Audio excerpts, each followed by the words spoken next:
एक बार की बात है, एक जंगल में जिया और बीना नाम की दो चुड़ैलें रहा करती थी। जिया के पास सुनहरे रंग के पंख थे और बीना के पास चांदी के रंग वाले पंख थे। उन्हें ये पंख रानी चुड़ैल ने इनाम के तौर पर दिया था। सुन बहन, मेरा मन कर रहा है कहीं घूम कर आ जाए। बोल, तू भी चलेगी? तूने तो मेरे मन की बात कह दी। बता कहाँ चले? ऐसा करते हैं बिमला दीदी, चुड़ैल नगर चलते हैं। उनके यहाँ बहुत सुंदर नदी है और खाने को बहुत सारी मछलियां भी होंगी। जब देखो खाना खाना खाना। अरे तो इतनी दूर क्यों जा रहे हैं फिर हम, बताओ। चल, कल तैयार रहियो। ठीक है।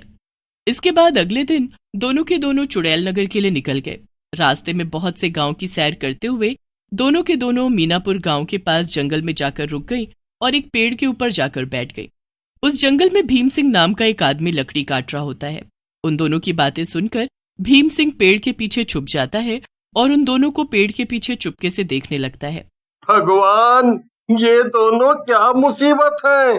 अगर इन दोनों को पता चल गया कि मैं यहाँ पर हूँ तो मुझे मार डालेंगी। ऐसा करता हूँ, चुपके से निकल जाता हूँ। तभी अचानक भीम सिंह की नजर उनके पंखों पर पड़ती है।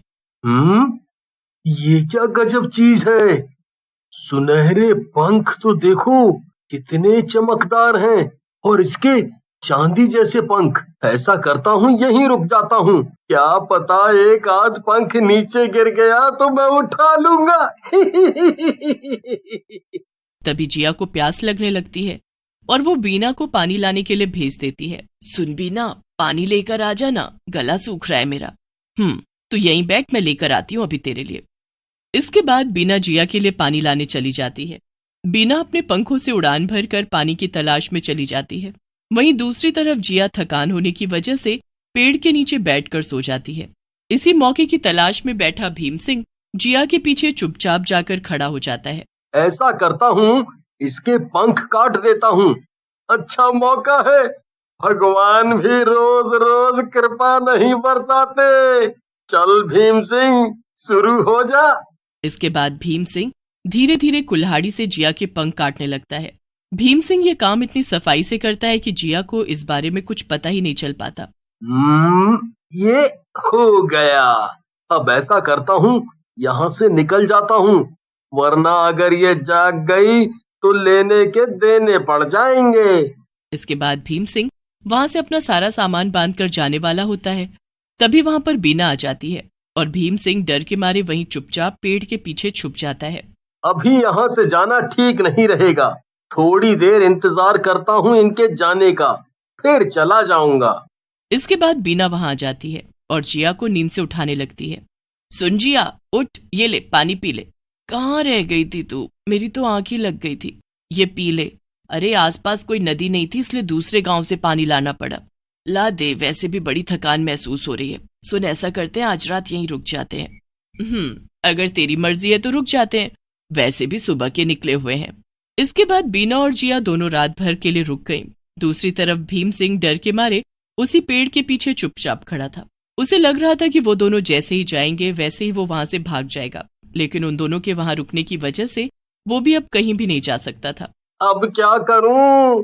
ये दोनों तो जाने का नाम ही नहीं ले रही, ऊपर से रुकने का भी फैसला कर लिया है। हे भगवान, अब मैं क्या करूं? अगर इन्हें पता चल गया कि मैंने इनके पंख काट डाले हैं तो ये मुझे खा जाएंगी। क्या करूं, क्या करूं? ऐसा करता हूँ, सोने तक का इंतजार करता हूँ। जैसे ही ये सो जाएंगी वैसे ही मैं इनके पीछे से यहाँ से चला जाऊंगा। इसके बाद उन दोनों चुड़ैलों के सोने का इंतजार करते करते भीम सिंह खुद ही सो गया। थोड़ी देर बाद बीना को किसी के खर्राटे लेने की आवाज आई। इस जंगल में खर्राटे कौन ले रहा है? क्या हुआ बीना, सब ठीक है? सुन जिया, ध्यान से सुन, तुझे भी खर्राटों की आवाज आ रही है क्या? हाँ बीना, आ तो रही है, लेकिन इस घने जंगल में खर्राटों की आवाज कैसे आ सकती है? चल जाकर देखते हैं ये आवाज कहाँ से आ रही है। चल चल देखते हैं। इसके बाद जिया और बीना दोनों आसपास देखने लगती हैं। तभी बीना को पेड़ के पीछे भीम सिंह बैठा नजर आता है। सुन जिया, इधर देख, ये रहा। क्या करें, खा जाए इसे? क्या बोल रही है तू? मजाक कर रही हूँ, तुझे तो पता है ना मैं डाइट पर हूँ। आजकल वैसे भी इंसान की बॉडी में काफी फैट होता है। तू भी ना बीना। ये देख, इसके पास मेरे पंख है। तेरे पंख? ये देख। मुझे तो लगता है जब तू सो रही थी तभी उसने शायद तेरे पंख काट लिए होंगे।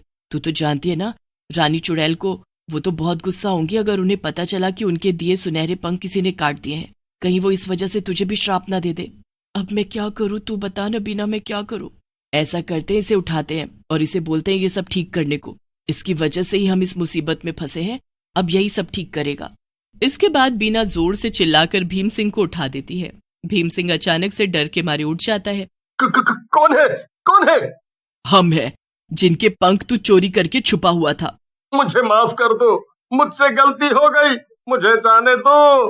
ये लो अपने पंख, मुझे नहीं चाहिए, मुझे जाने दो। तेरे ऐसे पंख देने से तुझे क्या लगता है हम तुझे जाने देंगे?